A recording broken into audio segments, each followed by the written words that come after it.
Hello, we are going to start with organization structure. Let's just revise what is organizing. Organizing is the process of identifying and grouping the work to be performed. That is, you identify the activities and sub activities, and then you put similar activities in one particular department. Then you assign duties to job positions. different positions पे बताया जाता है कि क्या क्या duties होंगी. And establishing relationship, that is working relationships are defined, that who is the superior and who is the subordinate, and all these three activities are done to achieve the organization's objectives. So organizing में how do they basically achieve this objective is like they basically they make two types of structures. ठीक है. Organisation structure क्या होता है? It is just a framework within which managerial and operating task are performed. इसका मतलब क्या है? अब ऑर्गेनाइजेशन में बहुत सारी एक्टिविटीज़ होती हैं, डिपार्टमेंट्स होते हैं, तो इन सब को प्रॉपरली मैनेज करने के लिए एक फ्रेमवर्क बनाया जाता है. ठीक है. एक प्रॉपर क्लासिफिकेशन की जाती है कि top management, middle level, lower level. So एक प्रॉपर वे में ऑर्गेनाइजेशन को अरेंज किया जाता है. Positions are arranged in a proper manner so as to achieve the organisations objective, so that organisation को स्मूथली वर्क करवा सकें. ठीक है. So structure is defined as the framework. Framework मतलब एक तरह का आउटलाइन बना दिया कि ये टॉप पे है, ये मिडल में है, ये लोअर में है, ये यहाँ काम कर रहे हैं, ये डिपार्टमेंट्स बने हुए हैं. So it is defined as the framework within which managerial and operating task are performed. So managerial work भी होता है, like finance managers, HR managers, marketing managers, ये ऑफिशियल वर्क हैंडल करते हैं, ऑफिस में एम्प्लॉयज़ से काम करवाते हैं. एंड ऑपरेटिंग टास्क जो प्रोडक्शन वर्क होता है वो भी परफॉर्म किया जाता है. Why is it essential? Why are the structures essential? To ensure a smooth flow of communication. जब क्लैरिटी होती है ऑर्गेनाइजेशन स्ट्रक्चर में तो हर एक पर्सन तक इंफॉर्मेशन पहुंचाना ईजी हो जाता है. It is easy to communicate with each other. So there is smooth flow of communication and better control over the operations of a business enterprise. So it becomes easy to communicate as well as control the organization. ठीक है. अलग अलग departments बने हुए हैं तो हर department के head को पता है कि मैंने सिर्फ अपने एम्प्लॉयज़ हैंडल करने हैं. ये नहीं कि फाइनेंस वाले को मार्केटिंग के एम्प्लॉयज़ भी देखने हैं, HR के भी देखने हैं. सो ये स्ट्रक्चर हेल्पफुल होता है, अपना वर्क प्रॉपरली मैनेज करने में हेल्प करता है, बेसिकली अच्छा कंट्रोल मेंटेन करने में हेल्पफुल होता है. ठीक है. तो structure is required to ensure a smooth flow of communication and better control over the operations. Now why do we need the structure? ये तो हो गया कि what are the benefits. These were the benefits for the structure. But why do we need it? We need it because the organizations are growing in size daily. New activities are being added into the organization. And secondly, because of new functions, नए product lines आ जाते हैं.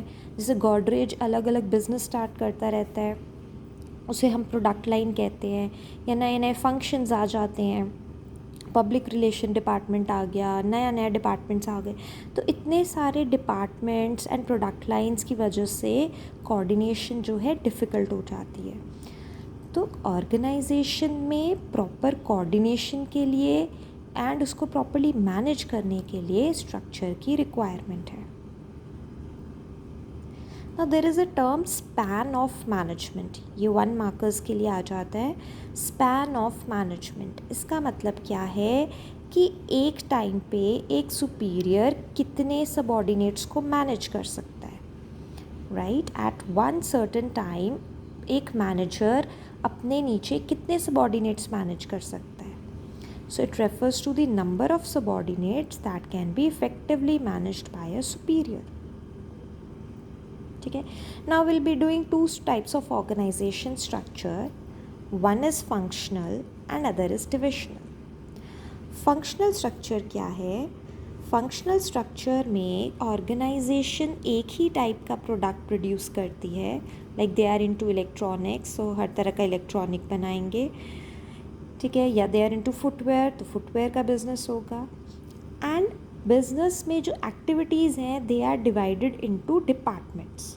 Similar activities are put under one department, ठीक है. सो जैसे ये managing director हो गया, तो इनके नीचे अलग अलग डिपार्टमेंट्स आ गए. Human resource, marketing, finance and production. So that is what is called functional structure, कि डिफरेंट डिफरेंट फंक्शंस में डिवाइड किया हुआ है काम को, ठीक है. सो it is an organizational design that groups similar or related functions or jobs together. So functions, similar functions को अलग अलग डिपार्टमेंट में डिस्ट्रीब्यूट कर देते हैं. then नेक्स्ट आता है डिविजनल स्ट्रक्चर. डिविजनल स्ट्रक्चर क्या होता है? It is basically those organizations which produce different products. Like electronic भी करते हैं, फुटवेयर भी बनाते हैं, क्लोथ्स भी बनाते हैं, तो उनका हर तरह का बिजनेस है. अगेन फॉर एग्जांपल गॉडरेज जो है, they make almirahs, right, furniture produce करते हैं. They are into locks produce करते हैं. अब वो रेजिडेंशियल में भी आ गए हैं, फ्लैट्स भी बनाते हैं, ठीक है. ऐसी गॉडरेज के डेली यूज़ प्रोडक्ट्स आते हैं, तो उसे होम केयर कहते हैं. तो ऐसे ही इनके अलग अलग बिजनेस हैं जिसे हम कहते हैं प्रोडक्ट लाइंस, बट आते तो सारे के सारे गॉडरेज के अंदर ही हैं. So how is that type of organisation organised? They basically make separate divisions. हर बिजनेस का एक डिवीज़न होता है और उस डिवीज़न के अपने फंक्शंस होते हैं, ठीक है. सो जैसे मैनेजिंग डायरेक्टर के नीचे दो डिविजन्स आ गए, footwear division and garments division. Footwear division के अपने HR, मार्केटिंग, फाइनेंस, प्रोडक्शन, ये अपने डिपार्टमेंट्स हैं. गारमेंट वाले के अपने डिपार्टमेंट्स हैं. तो ये बिल्कुल अपना एक सेपरेट बिजनेस की तरह वर्क करते हैं. इनका अपना फंड्स होते हैं, अपनी प्रोडक्शन होती है, अपने कस्टमर्स होते हैं. तो दे वर्क इन ऑटोनॉमी, मतलब फ्रीडम मिली होती है कि अपना एज अ बिज़नेस वर्क करते हैं. सो इट इज़ ईजी कि कभी भी आप एक पर्टिकुलर डिवीज़न बंद कर सकते हो. अगर प्रॉपरली वर्क नहीं कर रहा तो एक डिवीज़न बंद हो जाता है, बाकी एज इट इज़ वर्क करते रहते हैं. या एक नया प्रोडक्ट लाइन भी ऐड किया जा सकता है, जैसे इलेक्ट्रॉनिक्स का बिजनेस ऐड कर दिया, ठीक है. So divisional structure is the organisation structure which comprises of separate business units और divisions. I hope this is clear.